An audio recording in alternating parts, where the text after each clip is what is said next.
Welcome to the Kindness Project, the podcast designed to share stories of kindness and share how kindness can make positive change in our world, one small act at a time.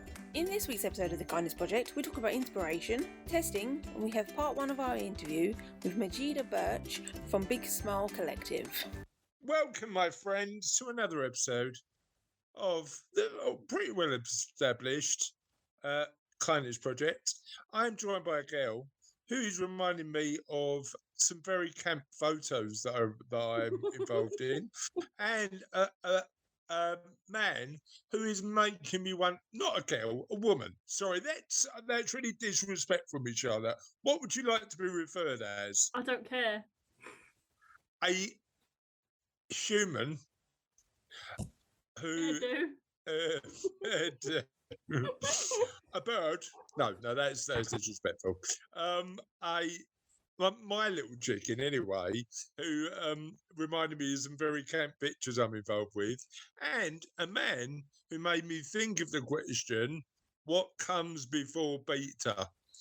It's Russ and Charlotte. How are we doing? Beta? You mean like beta? I thought it was beta. Yeah. Oh, Like no, a beta test. that's the Americanized version. No, I don't think it is. I thought it was beta. I think you might be thinking of Zeta, as in it's a different symbol in the same alphabet and spelt slightly differently. I thought, okay, all right, I'll go with you, beta. Beta. Beta. I'll go with you, beta. Okay. I'll go with you. Motor. No, beta. Okay, beta testing. So what comes before beta testing? The concept. Yeah, concept design. Concept design. Yeah. Writer's room. Has it got a letter of the Latin alphabet to go with it or not? Oh no. But it's fine. No. Go on, Charlotte. What are you thinking? I don't know. I can't remember the order they go in, but Alpha, beta, gamma, isn't it? Yeah. yeah, there's Delta and Phi and Zeta, and it goes down. But I can't remember the exact order they go in. But yeah. So Razzy's on a Sunday as well, as we're recording this, doing a bit of work.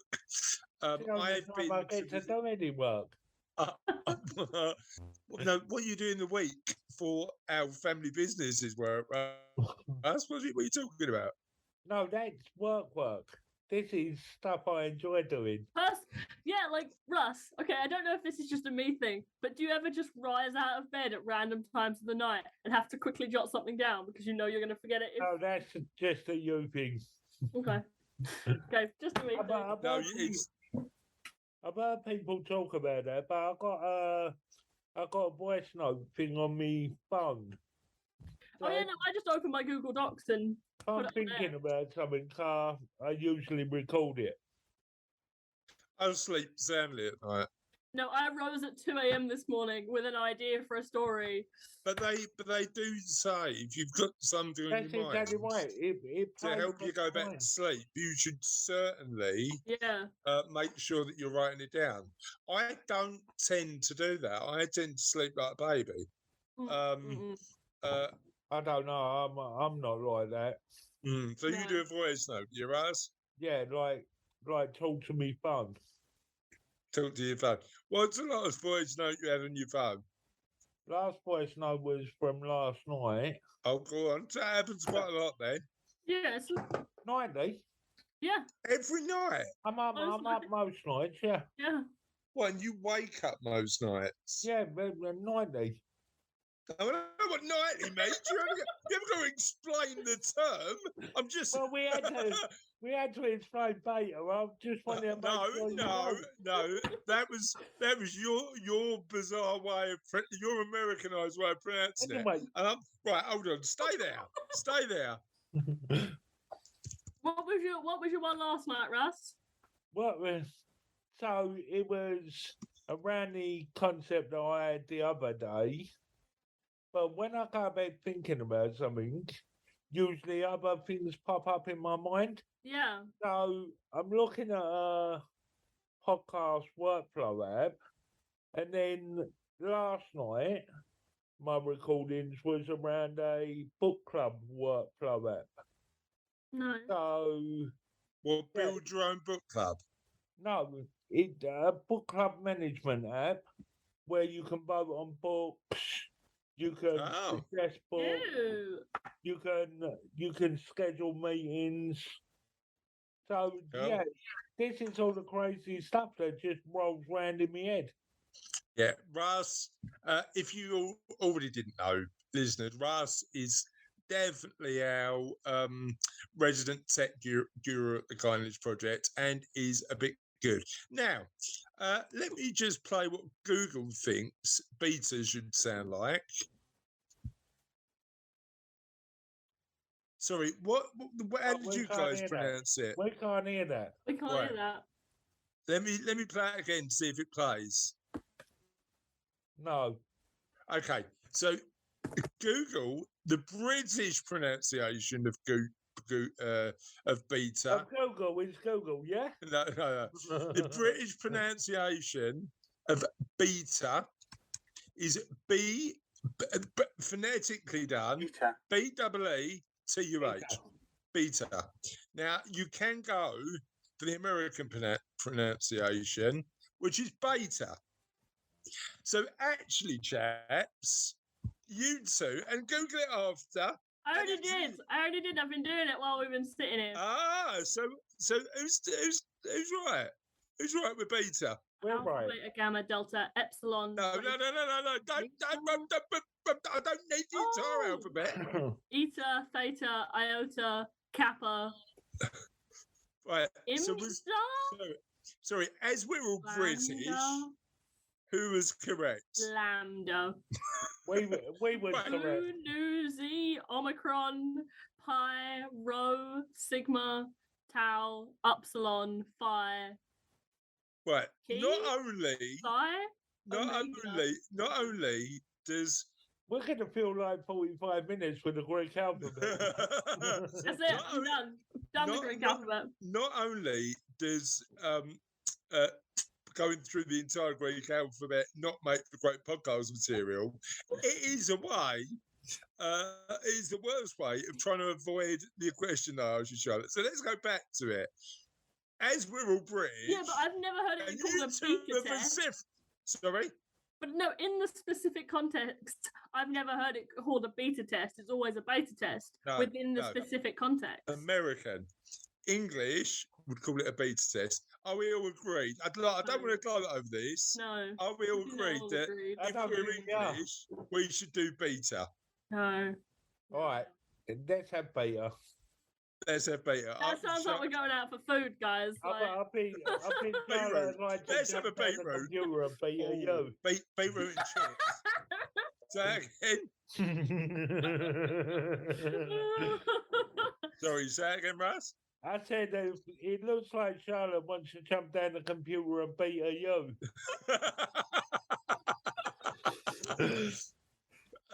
I don't think Charlotte's entirely comfortable with admitting she's wrong on this particular point. So much so, she's decided to fill the entire podcast, Russ, just with the Latin alphabet. Just repeating the Latin alphabet. Anyway, I'm still going for beta. I think I've persuaded Russ. I think Charlotte might be stubbornly sticking to beta. I'm just going to never use the word again. What word? The words that we've just been discussing. What word? Is that beta or beta?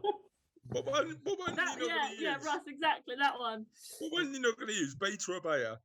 You know, just whatever. Sorry, I'm going to do a whatever test. Is going to be the thing. No, you just go. Oh, I'm just going to do. Oh, what's it when you do the first one, and then whatever they say, I agree with. You know. Fair enough. Now, let's talk about what's going on the podcast over the next few weeks. We have we have got an interview this week because we did one Friday, Russ. We probably for the first time ever since since we started to run out of interviews, didn't Well, we? the early days, after episode 10. Yeah, after episode 10, we actually had plenty of people to interview on the podcast Yeah. at all times. It got a bit desperate, didn't it, Russ? Because we got to a That point. was my fault, because I've been trying to arrange them, but yeah, people have And now we've got loads and loads and loads and loads lined up. I've got loads lined up. So thankfully, we have got an interview this week, and thankfully it's a timely interview because Madge, who's coming on the podcast, has got loads of projects on at the minute that she wanted to share. One new thing we're not doing this week is question of the podcast. So Leg up. we're giving question of the podcast a break. Now we can do an unofficial question of the podcast. Gents, is this because we're not getting any responses? It is. It is, yeah, it is. Ever since my Facebook got hacked, and I haven't got a Facebook account anymore. We used to get loads and loads of responses sent to me personally on my Facebook, and we thought we'd give it a bit of a rest anyway. We want to freshen up the format, and as the book is coming out soon, Raj, do you want to tell us where you can find out more about the book? Yeah, www.thekindnessproject.co.uk/book. /book. Little drum roll for you, Russ. Oh, well done, Russ. Well done, Russ. We didn't even need to beta test that, did we? You just did it first time. It was amazing. I'm just going to use beta test throughout the podcast now. We do want to share some insights from the book because the book is coming out soon. I really hope, listeners, that many of you buy it. I know that you will. We've already had a really good reception to the book coming out. And what we'd love to do is raise loads of money for charity because we are selling the book at no profit to ourselves. We're giving 100% of the money away to charity, and that's what we're going to do. But there's a few people in the book that I'm really, really proud to have got to know better through the book and through the podcast. One of those people is Patrick Lewong. Now, Patrick, I met through my work initially.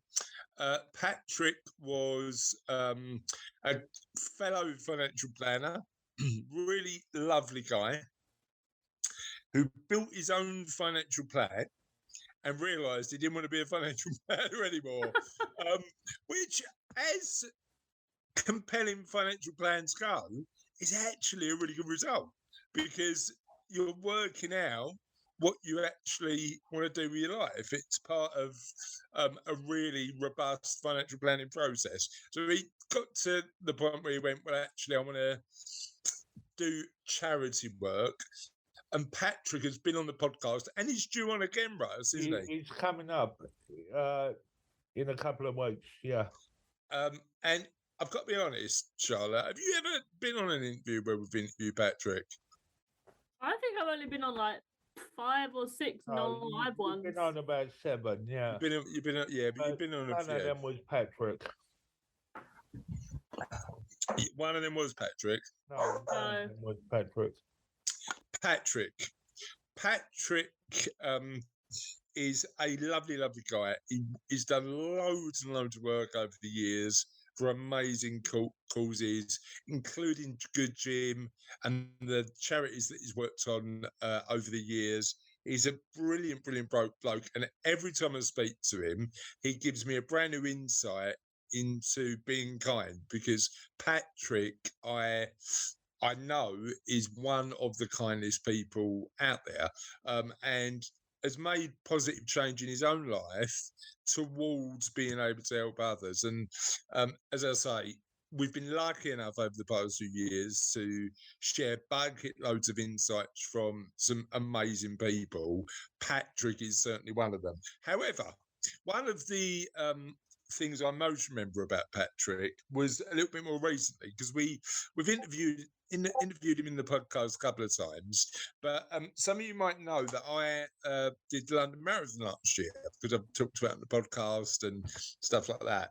And Patrick was on the route for the London Marathon. Now, imagine this: I'm running past Canary Wharf. I'm going out of Canary Wharf, and suddenly I hear my name. And thankfully, there was a few people when I was doing the London Marathon I knew along the road. Bernadette Russell, who's been on the podcast and is again an amazing advocate of kindness, has a house on the route that she decorates every year to encourage runners. So I saw Bernadette, said hello to Bernadette. That was amazing. And Patrick was another one that was on the road. And suddenly I'm running along. I'm feeling it because I'm a few miles in, and suddenly I hear Chris Dames. I turn around. I burnt my throat there. I've turned around. Patrick Luong's there. Amazing guy. I was so happy to see him. I gave him a hug, right? Now, normally, you see somebody, you give them a hug. It's normally fine. I've given him a hug and just carried on running. Then I'm thinking that was probably the sweatiest hug I've ever given someone in my life. That can't be true. That can't be true. Because I've hugged you at the end of your runs, and that's never a good move on my part. You know, like. Well, okay, you're right. But bear in mind that like the marathon is a particularly long run, and I think I got a hug from you like just before Patrick's hug. Actually, hugging is a good way to get through the marathon because then you can like sort of just make sure that you're getting the moral encouragement. It's like a little kick of serotonin to your brain, just like. It is. So anyway, I'm running along thinking, I hope I've not offended Patrick by giving him a hug. Get to Tower Hill. I've just seen you guys because you were on the run. You were on the way there and on the way back out. Yeah, we shift around. Yeah. Russ didn't look happy because I think Cassie dragged him around London all day, didn't you, Russ? That was all right. Okay, he was all right. He was having a little chill and hanging over a step. I think I was counting Teletubbies at one point. I was at a bus. Yeah, From what I remember, I was at a bus stop. You was yeah. There was lots of Teletubbies. I was counting them as they were going through. But what was the most popular? Tinky Winky, Dipsy, Lala, or Po? Lala. There was more Lalas than Tinky Winkies. There was more. Yeah. Was there? How many Dipsies were there? Did you do a tally sheet, Charlotte? No, there was no Dipsies. No Dipsy. Oh God, I took a picture every time one went past. So I saw 3 Lalas, 2 Tinky Winkies, and 1 Po, and no Dipsies. Why does nobody want to be a Dipsy, Russ? Well, if you read my favourite Teletubby, so I just like. When you get fit, Russ, and run a marathon, can you go as Dipsy? Can you be Charlotte's Dips? I will. Okay. Best Teletubby. Best Teletubby. You will do that. If I ever get round to running a marathon. No. Make a firm commitment, Russ. Go on. If I ever get round to running a marathon, I'll go as Dipsy. See, perfect. I looked at buying myself a Dipsy what shape does Dipsy have on his head? I don't know. He's the green one. Hold on, let me Google it. Yeah. I'd have to Google that. What, before you it's just the straight line. It's the pointy one. Oh, that's all right. I don't mind that too much. He is bright green, Now, the good news is, Rose, they do an adult version of the costume. So, Oh I- yeah, but I looked at buying myself one and they're ridiculously expensive. I mean, they're not cheap, but if you promise to come along to the Christmas party, Russ, the outfit's yours But dressed as Dipsy. if you want. No, I'm not promising that. Oh, okay, fair enough. I'll tell you what I'll do with you, right? If you agree to do a 10K with me at some point, I'll go as Tinky Winky, you go as Well, Dipsy. I've agreed to do a mud run with you at some point. Yeah. So, Where's my chance to win my Dipsy costume?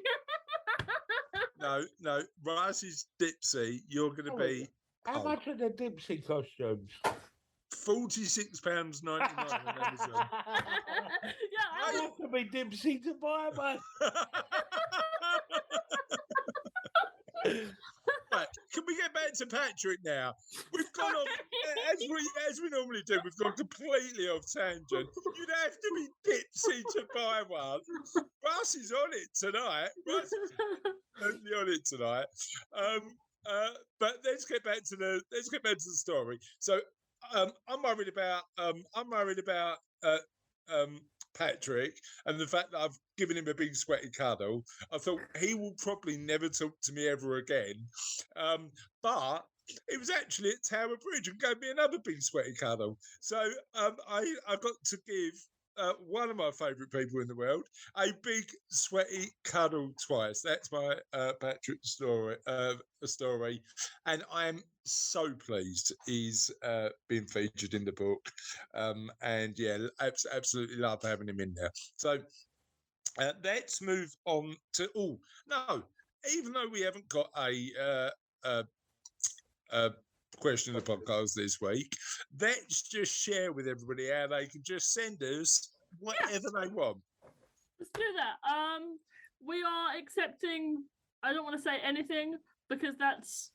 Please don't just send anything. Send. Can we start a GoFundMe page to just raise the money to get Russ a Teletubbies costume? Is that I want fair? a Teletubbies costume. Look, they're so. I'm not joking. I literally asked Mum for a Teletubbies ones. They're expensive, so they are expensive. I know. Right, I've said to Russ, I'd get him a Teletubbies. I said to Russ, I'd get him a Teletubbies costume. But if we all get a Teletubbies outfit, we are the Teletubbies. Oh, that'd be cool, wouldn't it? Right, so what are you, Russ? What Teletubby are you? I'll be the son. No, The you're baby. going to go as a Teletubby. Because there's 4. Who are you going to go as?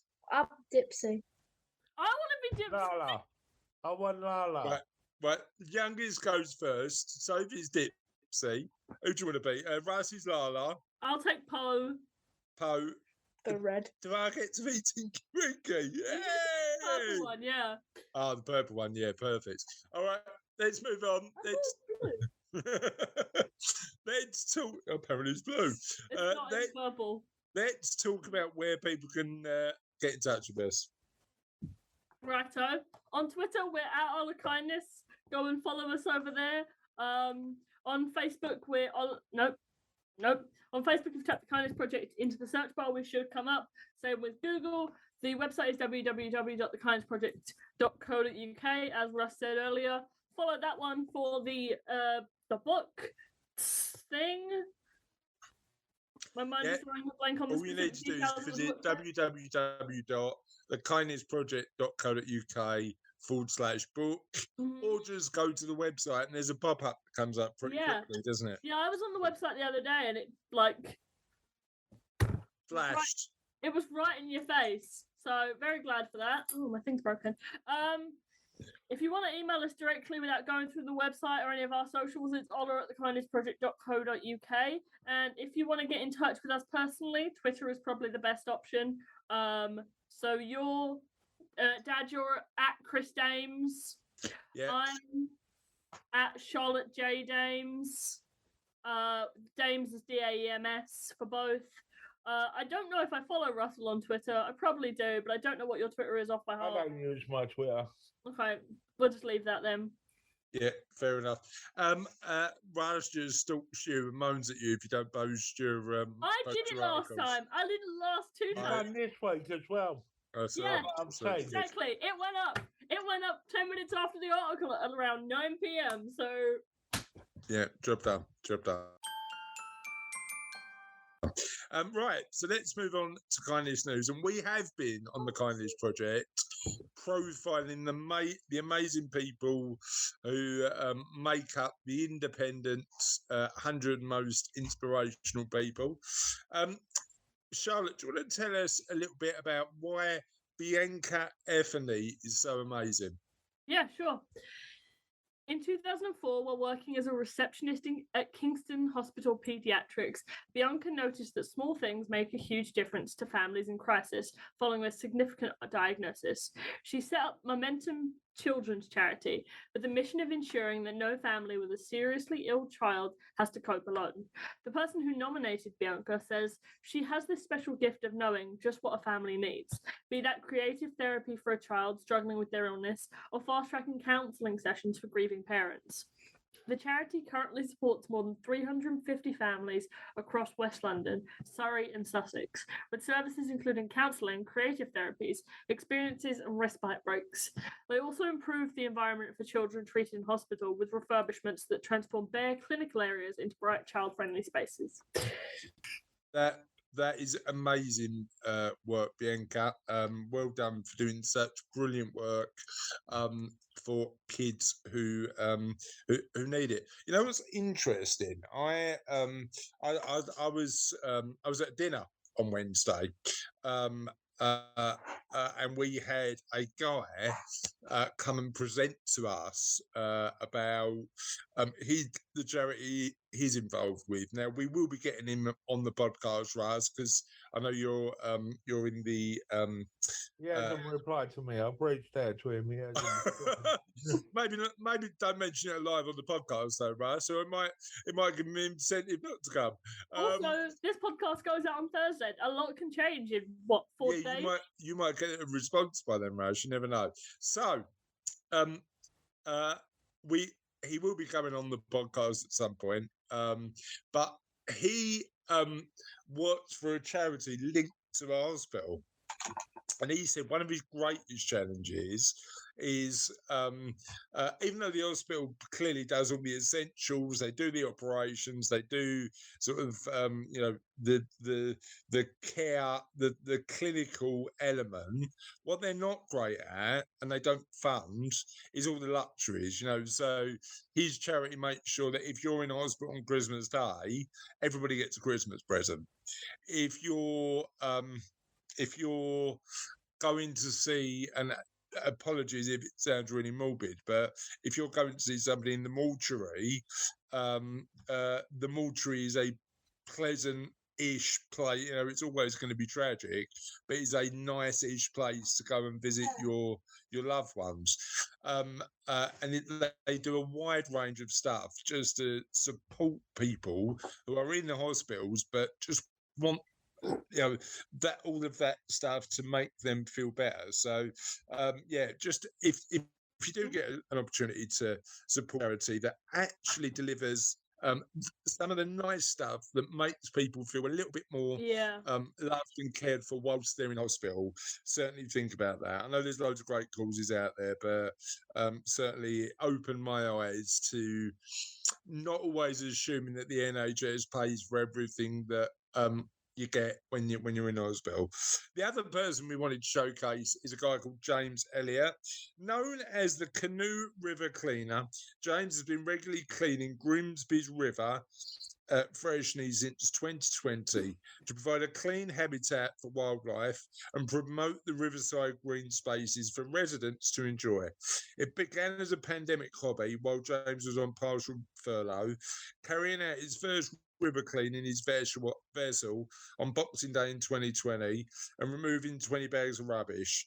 It was inspired to make the project a long-term one and has since then received backing from local businesses the wider community who are helping to sponsor a team of volunteers who can support the others.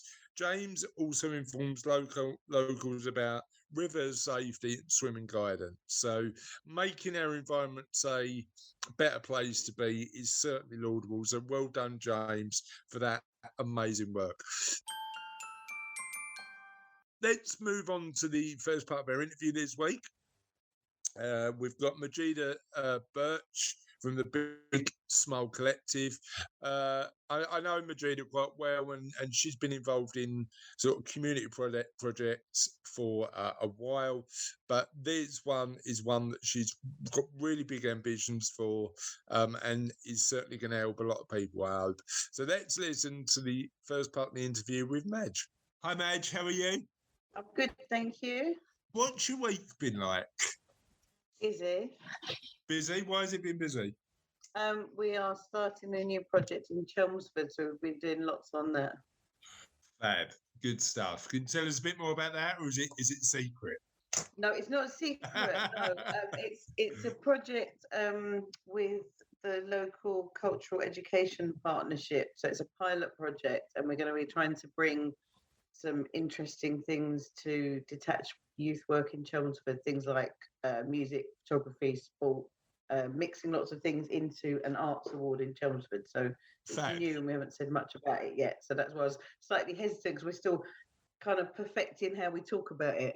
I'd imagine part of the sort of job that you do when you're given these awards is just to work out how to communicate to everybody else, right? Yeah, that's true. I mean, with all of art in general, I think as well, like what we're trying to get across with this is there's so many ways to approach it. So yeah, we're going to be kind of putting out lots of different disciplines and getting artists to come in and talk about what they do, which will be really interesting. Following on from the book that we did, the thing about artists, some of the artists within that book will come and teach some of the young people some of the skills they have. So I think it's going to be a really interesting mix of styles and people. Yeah, but it's not a subjective medium either, is it? It's just like it is down to your interpretation of what art is. Absolutely, and that's kind of also what we're trying to challenge. So we want to sort of say to people, you're doing an arts award, but you could study a local artist. You don't have to study Michelangelo or whatever. You know, you could. So they could, because part of the arts awards, they actually need to look at someone's work. So they could be looking at someone who went to the same school as them, or someone from the same area, and that would be more powerful for them as a young person, I think, to connect with people. So we're hoping that will be. You know what? My youngest daughter, Charlotte. No, I've got the names wrong. My youngest daughter, Sophie. I should know the names of my kids, man. Should know, really. That's a bit of a schoolboy error. My youngest daughter loves art. So we probably once every couple of months take a trip down to the Tate Modern. And during the summer holidays, they had this amazing, actually, it was probably sort of, it was sort of end of August. They had this amazing exhibition in the Turbine Hall. And effectively,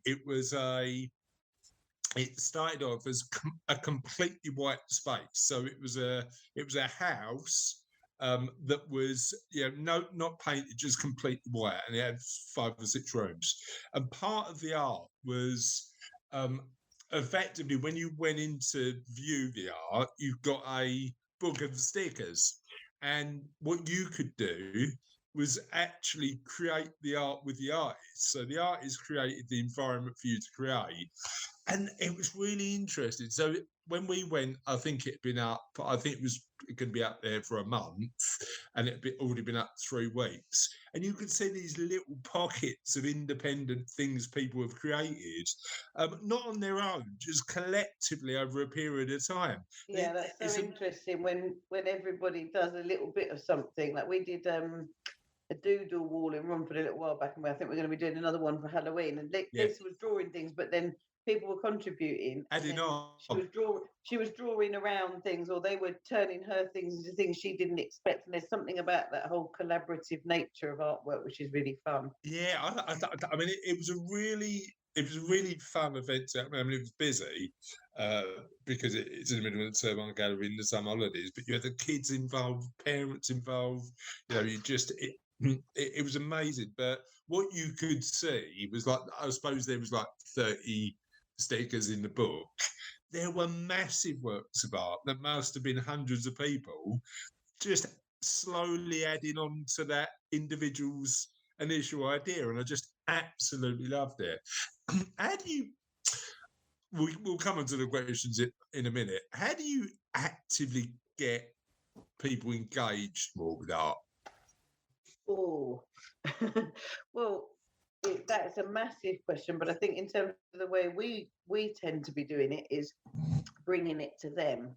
So I mentioned Mercury Mall, so being in a shopping centre and doing, for example, colouring in bags when they just went out shopping. Yeah. They've just done a bit of art by accident, or having an exhibition somewhere in a cafe or in a community venue where people are going to be passing anyway, and then they go, "Oh, I quite like art, but I didn't realise that." So I think sometimes it's making it accessible, right?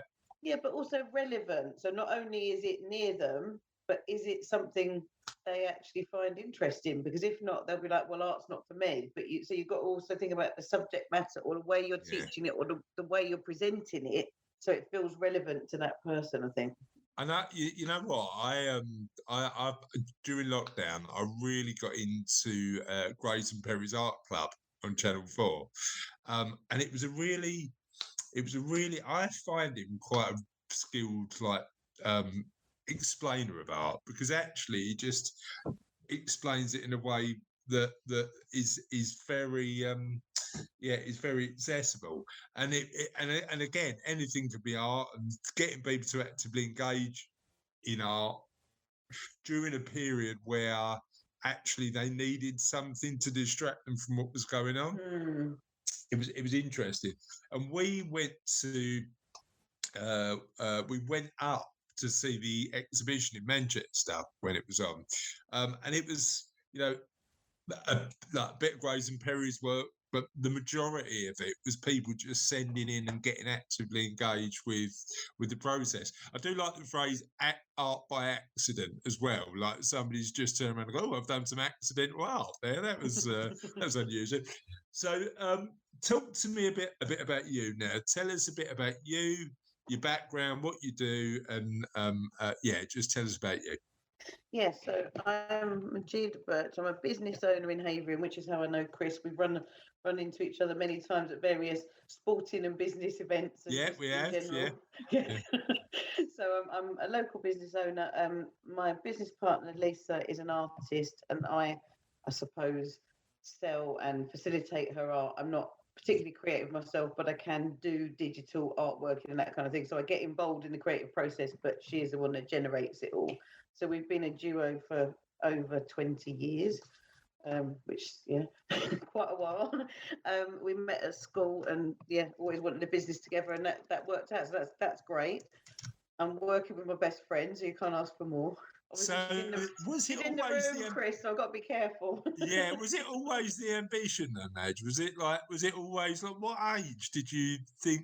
Well, we were at school and we wanted to have a fashion business, which we did end up having. So from when we met, we wanted to do something creative, and then it moved into being more interiors and wallpaper. And then now we seem to be moving more towards Lisa doing art, and us also trying to work with other artists and work with the next generation as well in terms of passing on skills. Because there isn't necessarily a traditional pathway into art. I mean, yes, you can go to art college, but that's just part of it. There's so much to it in terms of making a career as an artist. And like, we run an artist network locally, but that's an artist network for people who don't like to network. So how do you get them to network? So you have to make it really easy and no barrier to entry. Yeah, and I suppose there's the creative element of actually producing the art, but there's also the element where you've got to market and sell the art, right? Yeah, and art's optional. So, in the climate at the moment, people love art, but they don't necessarily need art. Yeah.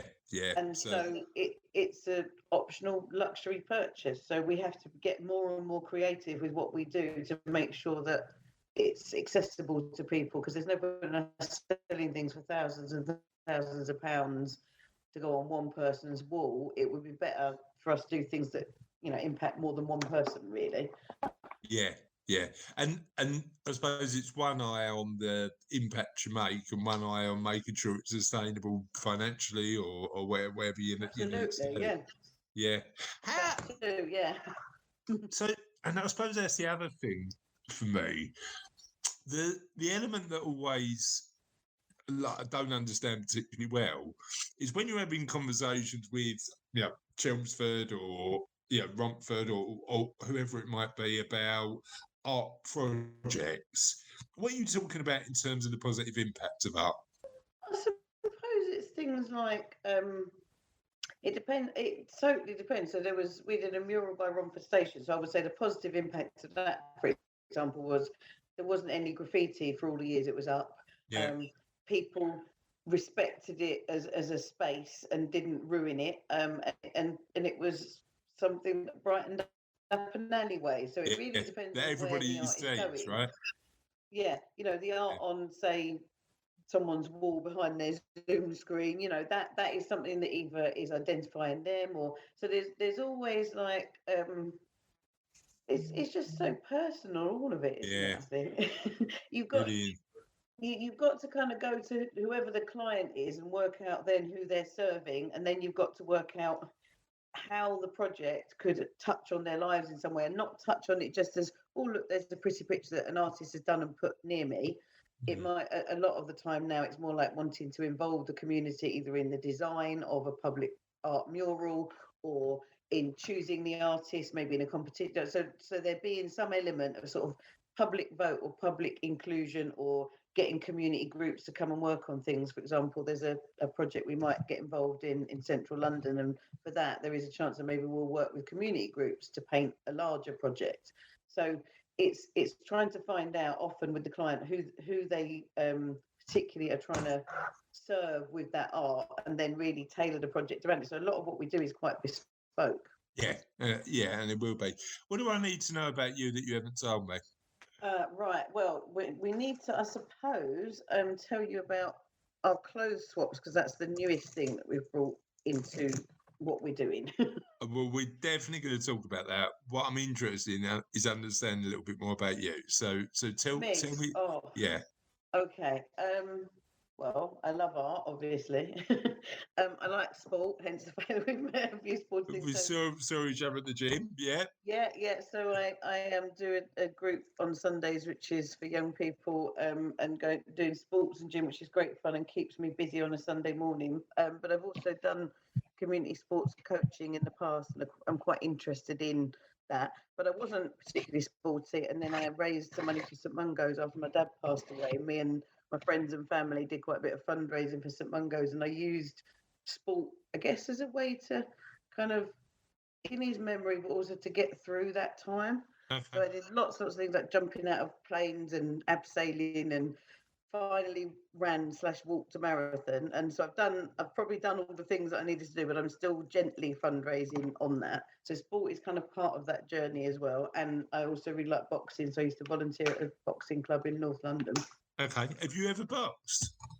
No, they might be doing a white collar boxing thing locally, and I am considering it, Chris. I'm considering whether I should try and do the I'd love to, but I'm allergic to getting punched in the face, so I'm definitely not going. There's nothing that's gonna. I like the training, but the actually getting hit, I'll leave to other people.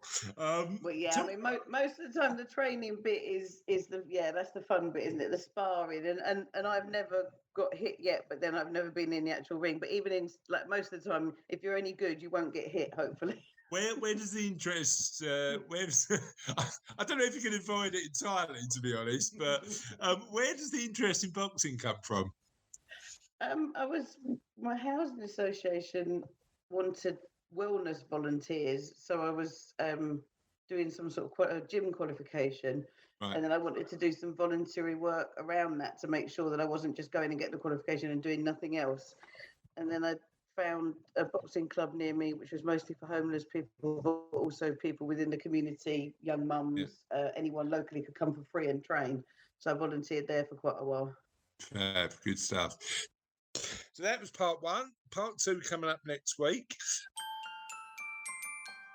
Even though we're sort of shelving the end of the podcast, which are the answers, we have got a couple of answers from last week, Charlotte. So would you like to do the catchphrase? Here's the end of another podcast, but the end is never truly the end because the end is always the beginning of something entirely new.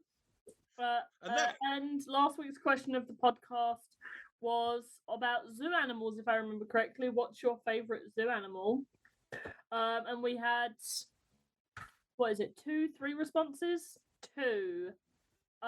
Stacey Keane said, hard one as I love all animals. For me, it will be seals. Just love watching how graceful they are. And then Russell and Stacey had a bit of a chat in the comments of that one. Oh, you can watch them on the beach. That's cool. And Heidi Ball said elephants. Now, when Rosie's talking about the seals on the beach in Norfolk, I've been to see those seals, and they are amazing. One story about that, I saw a seal give birth on that beach, which was both a incredibly traumatic but an incredibly life-affirming experience. And on that note, that's the story. No. There's more to that story because I remember Soph said something, and it just became an in-joke that just stayed for a while. About when the seal was born, she said it was fresh. Fresh as a daisy. I think all babies are fresh when they come out. Disgustingly fresh, but very fresh. And on that note, they should market more products like that. You know, fruit, disgustingly fresh. And another visual question to end the podcast, listeners, if you'd like to email in, what would you call disgustingly fresh? And on that note, let's end the podcast. See you next week. Bye. Bye.